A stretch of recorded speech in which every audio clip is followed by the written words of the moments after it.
Gangguan dari binatang-binatang buas seperti babi, memerang, monyet telah banyak membawa kerosakan kepada tanaman di ladang. Kerosakan yang dilakukan telah mengakibatkan kerugian kepada peladang-peladang dari segi hasil kutipan dan jualan.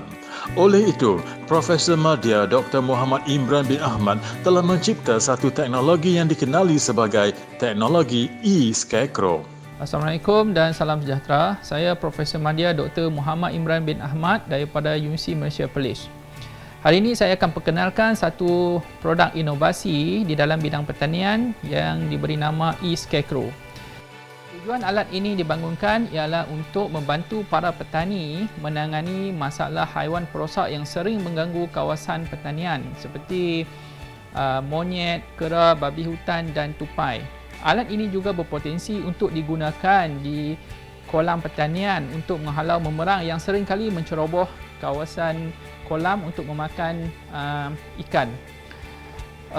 Buat masa sekarang, para petani perlu menggunakan kawalan cara manual iaitu menunggu di kebun secara seharian untuk menghalau makhluk perosak yang seringkali mengganggu kebun tanaman. Idea untuk menghasilkan teknologi e-scarecrow ini tercetus setelah beliau melihat beberapa pemilik dusun terpaksa menunggu di kebun mereka pada setiap masa semasa buah durian ataupun cempedak hampir masak hanya untuk menghalau monyet liar, tupai dan babi hutan. Semasa menunggu, mereka terpaksa membuat bunyi-bunyi bising seperti ketukan tin, mercun dan sebagainya.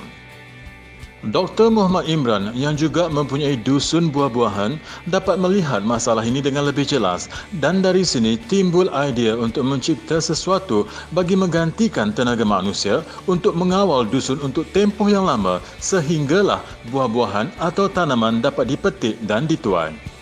Mengambil idea daripada masalah tersebut, kami di Unimed membangunkan satu alat yang boleh menghalau makhluk perosak tersebut dengan lebih efisien.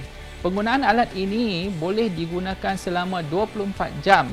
So dengan adanya alat ini, dia menghasilkan dua bunyi yang berlainan iaitu satu bunyi ketukan tin dan satu lagi bunyi horn di mana kedua-dua bunyi tersebut boleh menakutkan haiwan perosak yang seringkali mengganggu kawasan tanaman.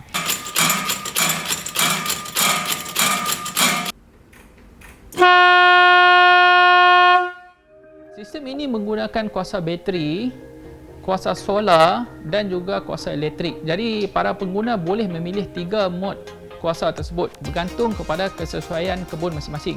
Jadi penggunaan ni bunyi yang dihasilkan boleh menjangkau sehingga lebih kurang 200 meter. E-scarecrow mula dicipta dan diuji di dusun bermula pada tahun 2017.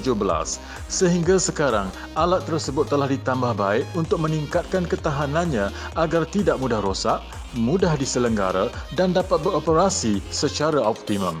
Alat yang menggunakan sistem terbenam ataupun embedded system yang boleh diatur cara untuk beroperasi mengikut kehendak pengguna. Sistem terbenam yang digunakan berasaskan kepada teknologi Arduino board. Komponen yang digunakan untuk menghasilkan bunyi ketukan tin diperbuat daripada 2 motor actuator yang menghasilkan daya tarikan atas dan ke bawah. Manakala komponen yang digunakan untuk menghasilkan bunyi horn yang berkekuatan 150 dB diambil dari sistem air horn yang terdapat pada lori. Dengan adanya alat ini, kita tidak perlu membunuh binatang-binatang perosak tersebut. Ia sekadar menghalau binatang perosak tersebut supaya tidak menghampiri kawasan pertanian.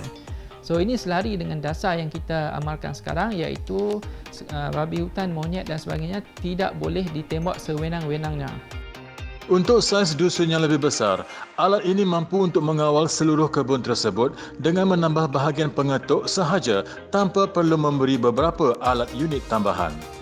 Selain penggunaan di dusun, ianya juga sesuai digunakan di kawasan ladang sawit atau getah semasa proses tanaman semula anak pokok getah atau sawit. Masalah kami di dusun ni, yang pertama sekali masalah yang pertama kera. Masalah kera, lutung, masalah babi hutan apa semua ada tu. Sebelum ni kami menggunakan tenaga anjing untuk membantu para dusun di sini. Kemudian dengan adanya e-Scarecrow ni, teknologi e-Scarecrow ni, kami tidak lagi ada masalah. Kelebihan yang lain, benar ni dapat membantu kami di waktu malam. Di mana kami tak payah datang lagi pada masa malam. Di mana dia dapat berbunyi setengah jam sekali. Jadi masalah dia juga dapat, selain daripada itu juga dapat mengawal kawasan yang lebih luas. Teknologi e-Scarecrow ini mempunyai potensi yang amat besar di dalam bidang pertanian atau perikanan. Buat masa sekarang, belum ada lagi alat seperti ini yang berupaya untuk menghalau haiwan perosak secara 100%. Setelah diuji pada 2 musim durian, alat ini berjaya menghalau haiwan perosak secara 100%. Dengan harga yang berpatutan, kos operasi yang rendah dan mudah diselenggarakan oleh para pekebun, boleh memiliki satu unit dan ianya akan meningkatkan hasil tanaman sekiranya haiwan perosak tidak lagi memasuki kebun.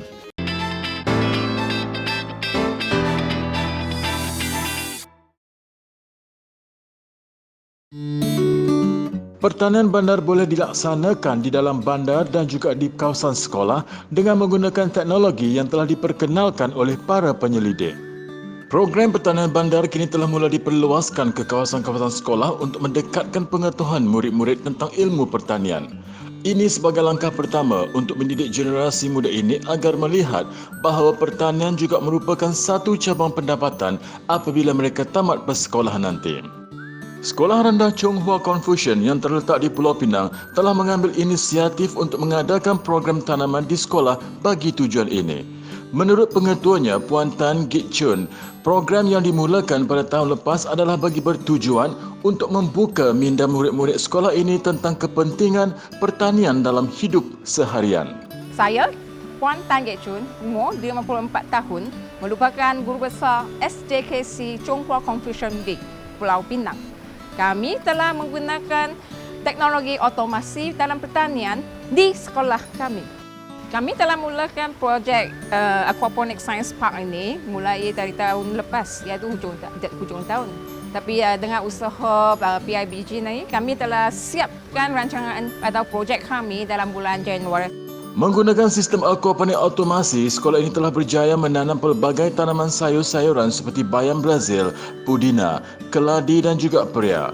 Sistem aquaponik otomasi ini adalah satu sistem di mana pemakanan ikan disediakan secara automatik dan mengikut waktu yang telah ditetapkan. Penggunaan touch screen ini adalah bagi menetapkan waktu bila makanan ikan akan disalurkan ke dalam kolam tanpa pengawasan guru. Begitu juga dengan sistem pengairan yang dikawal sepenuhnya oleh sistem touch screen ini. Sistem ini akan mengairi tanaman sayuran yang ditanam mengikut jangka waktu yang telah ditetapkan terlebih dahulu. Kita dapat mendedahkan budak-budak kita dengan cara pertanian sains dan dengan dalam teknologi yang baru, di mana mereka didedahkan macam mana kita dapat mengurangkan tempat atau penjimatan air dalam penanaman. Dari sini, di mana air tadahan daripada akuarium akan digunakan oleh tanaman. Selepas tu, air dari tanaman digunakan pakai oleh air dalam akuarium. Di sini kita dapatlah kitaran secara dari haiwan dengan ternak dengan tumbuh-tumbuhan.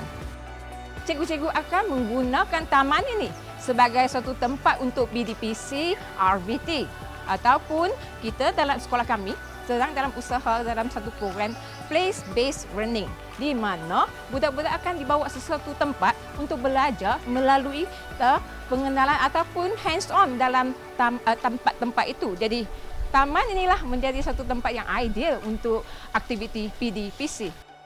Kelebihan sekolah adakan tanaman aquaponik ini, di mana budak-budak kita dapat didedahkan dengan cara penanaman tanaman teknologi yang baru, di mana mereka mungkin akan hadapi dalam masa kehidupan masa depan.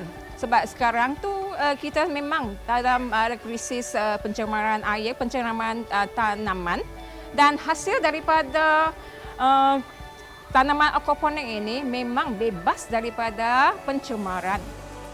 Berbeza pula dengan sekolah rendah jenis kebangsaan Pishin. Mereka pada awalnya menggunakan sistem yang lebih konvensional pada tahun 2002 tetapi mula beralih kepada sistem yang lebih moden sekitar tahun 2020.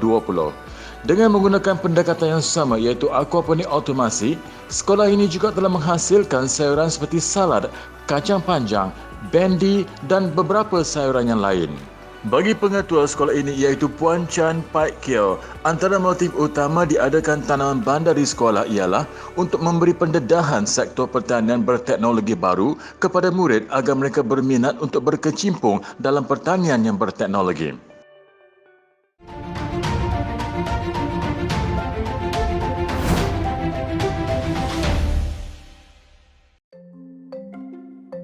Madu Kelulut di Junjung Resources yang beralamat di Kulim, Kedah telah ditubuhkan pada 10 September 2015 oleh Puan Azliza binti Aziz dengan bermodalkan modal permulaan sebanyak RM40,000 sahaja.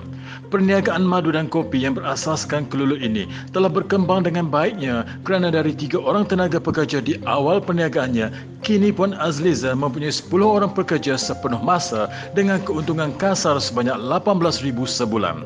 Mendapat bantuan kelengkapan peralatan dari Jabatan Pertanian Kulim dan Mardim dari aspek penyelidikan Kelulut, Puan Azliza kini mengorak langkah dengan mempunyai ejen-ejennya sendiri di seluruh Malaysia. Assalamualaikum, saya Azliza Azizi daripada Ladang Kelulut di Junjung.